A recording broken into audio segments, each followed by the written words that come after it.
Morning students, today I am going to continue my lecture for plus 2 arts political science, and the name of the chapter is security in contemporary world.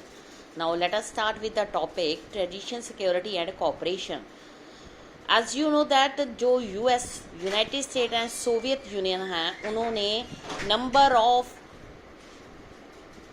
Treaties को sign किया, arms control की treaties, जिसमें थी strategic arm limitation treaty 2 SALT 2 and strategic arm reduction treaty, nuclear non proliferation treaty NPT 1968. ये arms control treaty थी in the sense इन्होंने main treaty का main aim क्या था, to regulate the acquisition of nuclear weapon. वो वाली country जिन्होंने tested किया था और मैन्युफैक्चर किया था न्यूक्लियर वेपन्स बिफोर 1967, उनको ये अलाउ कर दिया गया कि वो वेपन्स को अपने पास रखेंगे, और जिन्होंने अभी तक ये काम नहीं किया था उनको ये कह दिया गया कि right to acquire them. NPT का मतलब ये नहीं था कि न्यूक्लियर वेपन्स को अबॉलिश करना, बट ये कर दिया गया कि नंबर ऑफ कंट्रीज को लिमिटेड कर दिया गया जिनके पास ये चीजें हैं. ट्रेडिशनल सिक्योरिटी ने एक्सेप्ट किया कॉन्फिडेंस बिल्डिंग, मींस इसका मतलब है avoiding the violence. Confidence building एक ऐसा प्रोसेस है इन विच जो कंट्रीज हैं अपने आइडियाज एंड इंफॉर्मेशन को शेयर करेंगी विद देयर राइवल्स. वो एक दूसरे को अपने मिलिट्री इंटेंशंस के बारे में बताएंगी अप टू अ पॉइंट, उनके मिलिट्री प्लान्स क्या हैं. इसके अलावा this is a way of demonstrating that are not playing a surprise attack. वो अपने आप को एक दूसरे के साथ ये भी बताएंगी कि किस काइंड के फोर्सेस वो यूज कर रहे हैं, किस टाइप की इंफॉर्मेशन वो आपस में शेयर कर रहे हैं. इन शॉर्ट हम ये भी कह सकते हैं confidence building is a process design to ensure that जो राइवल्स हैं do not go to war through misunderstanding और मिससेप्शंस.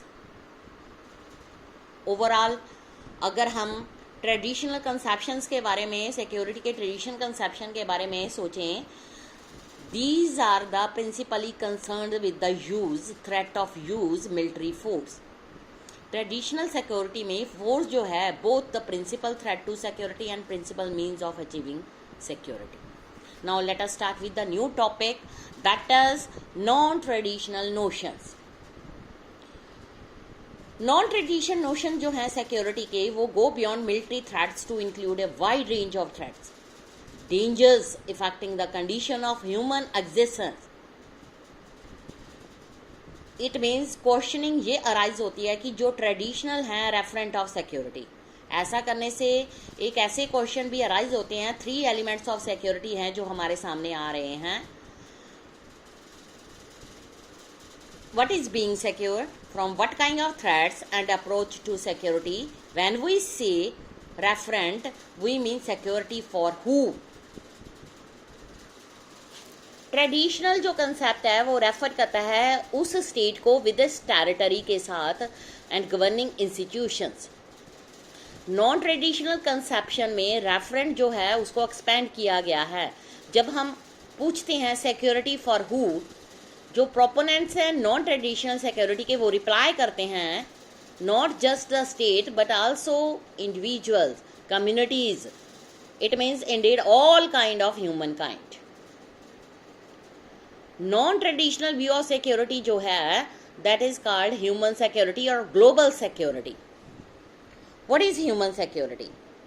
Human security about the protection of people more than the protection of states. जो ह्यूमन सिक्योरिटी, स्टेट सिक्योरिटी हैं, they are often the same thing, but जो secure states हैं do not automatically mean secure people. इसका मतलब ये हुआ protecting citizens from being attacked may be necessary condition for the security of individual. अगर हम बात करें कि हमें स्टेट्स की, टेरिटरीज की सिक्योरिटी तो चाहिए, उसके अलावा हमें arm citizens of the country, उनकी सिक्योरिटी की भी बहुत ज़रूरत है. क्योंकि जब कभी भी वार स्टार्ट होती है तो मेन जो डिस्ट्रक्शन होती है that is the destruction of civilian. citizens of the country. So for the security of individual it is not necessarily a sufficient one. उसके अलावा during last 100 year more people have been killed by their own governments than by the foreign armies. इसका मतलब क्या हुआ? All proponents of human security ये agree करते हैं कि प्राइमरी गोल जो है सिक्योरिटी का वो है protection of individual. There are so many differences about what threat individual should be protected from. जो नैरो कंसेप्ट है, proponent of the narrow concept of human security, वो फोकस करता है वायलेंट थ्रेट टू इंडिविजुअल्स. जैसा कि UN security general coffee आनन ने ये कहा था, the protection of communities and individual from internal violence. जो प्रोपोनेंट ऑफ ब्रॉड कंसेप्ट है ह्यूमन सिक्योरिटी का, वो ये आर्ग्यू करता है कि दो थ्रेट एजेंडा है उसमें हमें इंक्लूड करना चाहिए हंगर, डिजीज, नेचुरल डिजास्टर, क्योंकि ये एक ऐसी चीज़ें हैं जिसमें बहुत सारे लोग, लाखों की गिनती में लोग मारे जाते हैं. वॉर्स के एक्सेप्ट जीनोसाइड, टेररिज्म को भी कंबाइन कर लें तो इन चीज़ों के कारण मोस्टली जो सिविलियन हैं उनकी डेथ हो जाती है. जो ह्यूमन सिक्योरिटी पॉलिसी है वो आर्ग्यू करती है कि हमें पीपल को इन threats as well as violence से बचाना पड़ेगा. Broadest formulation human security agenda जो है वो प्रेशराइज करता है economic security, threats through human dignity. Broadest formulation stresses जो हैं उसको कहा जाता है freedom from want, freedom from fear. जो आइडिया है ग्लोबल सिक्योरिटी का वो एमर्ज हुआ था 1990 में, ठीक है, in response to global nature of threats जैसे कि global warming, international terrorism, health epidemics like AIDS, bird flu and so on. कोई भी कंट्री अलोन इन प्रॉब्लम्स को रिजॉल्व नहीं कर सकती और कई सिचुएशन में वन कंट्री को डिसप्रपोर्शनलिटी इस सब को बेयर करना पड़ता है.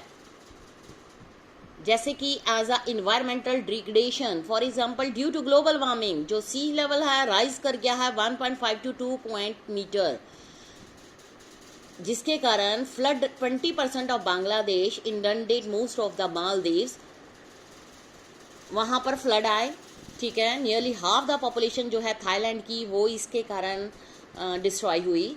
दीज प्रॉब्लम जो है ग्लोबल इन नेचर होती हैं. इंटरनेशनल कोऑपरेशन जो है बहुत ही नेसेसरी है पर फिर भी इसको अचीव नहीं कर सकते. इसके लिए अभी भी बहुत सारी प्रॉब्लम्स आ रही हैं. नेक्स्ट है न्यू सोर्स ऑफ थ्रेट कौन कौन से आ रही है. नॉन ट्रेडिशनल कंसेप्शन में ह्यूमन सिक्योरिटी, ग्लोबल सिक्योरिटी जो फोकस कर रही है changing nature of threat to security. कुछ सिक्योरिटी के यहाँ पर हम सेक्शंस जो हैं वो स्टडी करेंगे. Like terrorism. Terrorism refer to political violence. जो पॉलिटिकल वायलेंस है मेनली वो टारगेट करता है सिविलियन को deliberately and indiscriminately. International terrorism जो है इन्वॉल्व करता है citizen, territory, more than one country.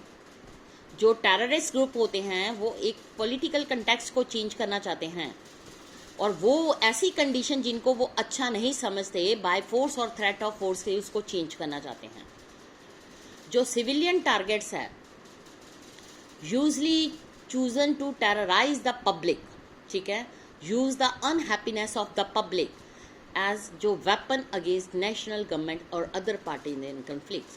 It means देखिए जितने भी टेररिज्म या टेरर्स हमारे सामने आए हैं उसमें मोस्टली जो आम सिविलियन हैं वो इसके कारण थ्रेट में आ गए हैं. क्लासिक केसेस ऑफ टेररिज्म जिसमें है उसमें है hijacking of plans, planting bomb in train, cafes, markets, other crowded places. For example जैसे अमेरिका में 9/11 अटैक हुआ था सितंबर 2001 में, जब टेररिस्ट ने अटैक किया था world trade centre in America. कुछ गवर्नमेंट्स जो हैं और पब्लिक जो है उनको अटेंशन पे करनी पड़ रही है टेररिज्म के अगेंस्ट. टेररिज्म जो है ये नया नहीं है। पास्ट में मोस्ट से टेरर अटैक्स जो हैं middle east, Europe, Latin America, south Asia में हुए हैं।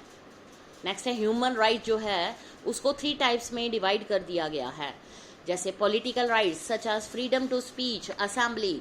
Second type is economic and social rights and the third type is right of colonised people और ethnic and indigenous minority. Broad agreement किए गए हैं इस क्लासिफिकेशन पर, ठीक है। कोई भी ऐसा एग्रीमेंट नहीं है जिसमें जो राइट्स हैं उनको कंसीडर किया गए, जैसे कि यूनिवर्सल ह्यूमन राइट, ठीक है।